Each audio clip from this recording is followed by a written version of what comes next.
I'm sure marami na naman magsasabi na hindi legit ito. Para mapatunayan nyo, kayo na magpunta kay Chow Fan Master na legit na ganito kadami ang makukuha nyo pag umorder kayo. 90 pesos? Gato kadami? Oo. Baka naman kasi dahil vlogger ka. Naghahanap kami ng mafu-food tripan sa may Divisoria. Nang makita namin itong tindahan na to ng Mekos-Mekos. At nakita namin si Chow Fan Master. Nakita ko kasi talagang sulit na sulit ang order nyo dito. Dahil sobrang laki ng serving nila. Nakita nyo ba yan? Baka sabihin nyo na naman dahil vlogger. Hindi sa akin yung nilalagay na yan. Nakita ko lang kaya binidyohan ko. Pero kung ayaw nyo pa rin maniwala, edi kayo na magpunta at kayo nang humusga. At para makita nyo rin at ma-witness nyo si Chow Fan Master. Sama yon.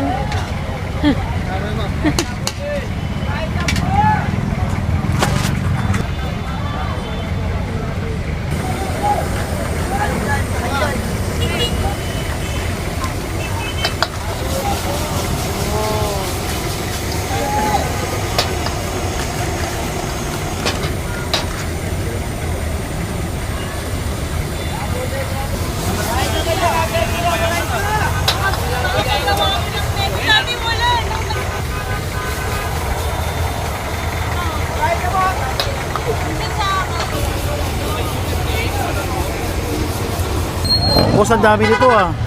Grabe. Solid na solid to. Bago natin tikman itong Chow Fan sisig nila, pakita ko muna sa inyo itong Grain Smart. Ang ating kakampi, ang kape na gawa sa bigas. Low calorie, decaffeinated pa. Kaya kung mahilig kayo sa mga kape, eto guys, susubukan nyo kasi sobrang healthy nito. Dahil itong health benefits. Meron itong glutathione, meron itong Carcina Cambodia, papapayat yun. Meron itong marine collagen, grapeseed extract, mangosteen, okralin, moringa at kung ano-ano pa. Kaya ano pa hinihintay nyo? Add to cart nyo na itong Grain Smart Rice Coffee. Love, love, love. Oh. Grabe, overload naman to. Magkano to? 90 pesos lang. 90 pesos? Gato kadami? Baka Oo. naman kasi dahil vlogger ka. Hindi daw. Sisig. Sisig po. Sisig.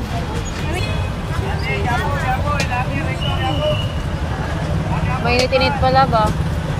Bago luto yan. Init?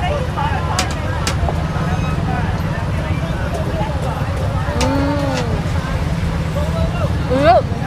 So guys, ito na nga, no, itong Mekos-Mekos Chow Fan sisig. Ayan. Nakita nyo ba kung gaano karami yan? 90 pesos lang to. Sa tingin ko, kahit dalawa kayo, o baka tatlo, kaya eh. 90 pesos lang.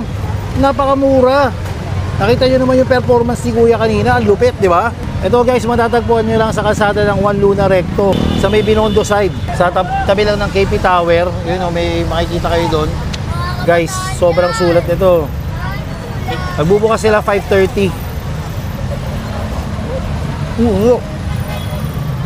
Sarap. Burger. Sarap din ang sauce eh. Oo. Ang lasa.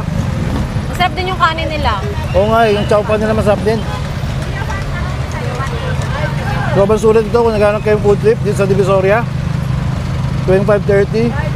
Grabe, 90 pesos oh. Tapos ito pa yung mga ano nila. Paninda nila.